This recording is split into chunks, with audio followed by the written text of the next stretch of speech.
Anyway, comparison here, the Intex Challenger 2, which I took onto the rocks by accident. I know there's rocks below the surface. It got cut up pretty bad, but it also got swamped pretty easily. So I ordered a Seahawk 3 from Intex, which just comparing for the purpose of swamping what the effectively the gunnels are in terms of the size. Just overall comparison of the two different boats.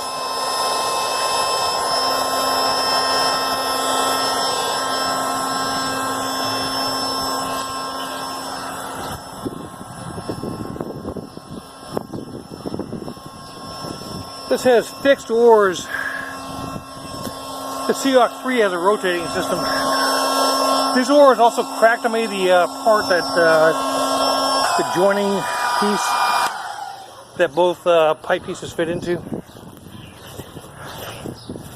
I've added a nose light on, bow light.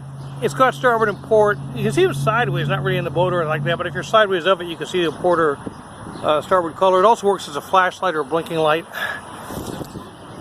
Attach those on both boats. I've got additional type of oar fittings. I ordered these. They have a little rubber lock on them. We can see that this rotates. Fishing pole mount. I'm thinking about making a shade structure out of it, like canvas roof or something. The sun's very hot in Texas.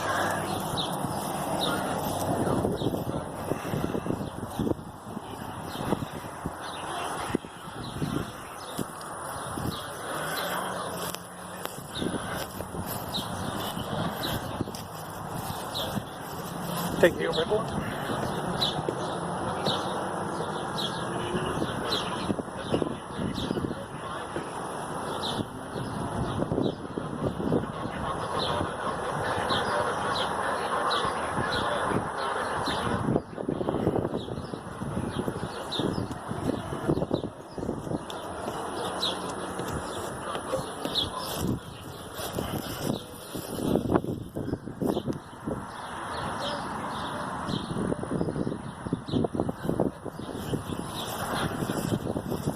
The Seahawk 3 is a little bit taller, about 2 inches off the the grass more than the Challenger 2.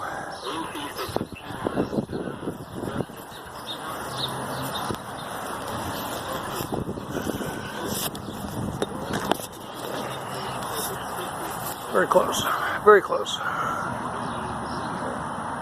It looks identical, it's really not. There's a couple of inch or two difference at least, maybe 2 or 3 inches.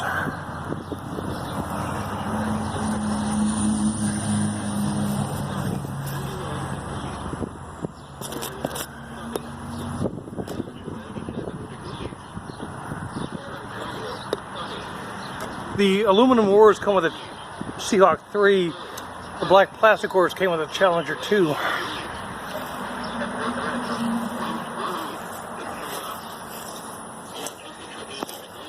I fitted and didn't really get them placed exactly well. Optional rings. It says it is not rated for a motor. This boat is not rated for propulsion.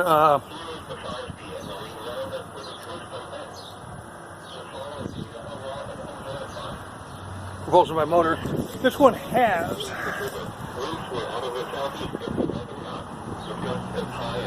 does not have the warning. It has the mounts pre-installed.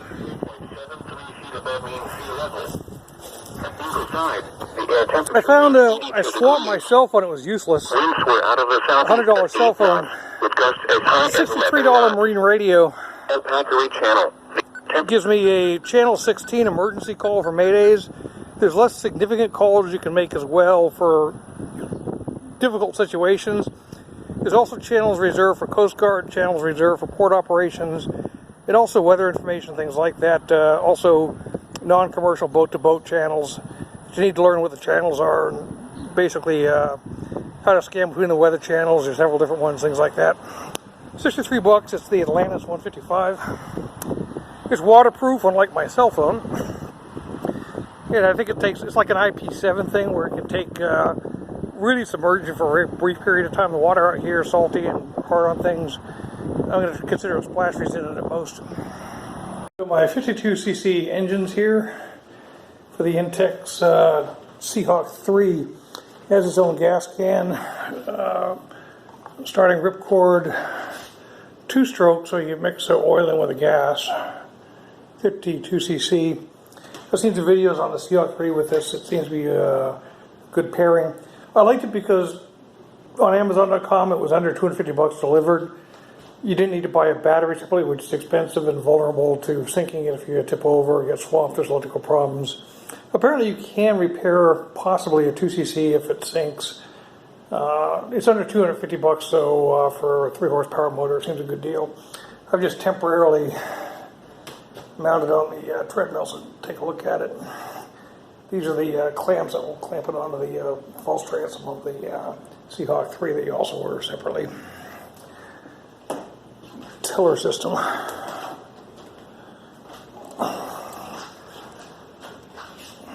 This apparently is a safety thing, one of these harnesses. If you fall over or something like that, the engine will turn off attached to your wrist.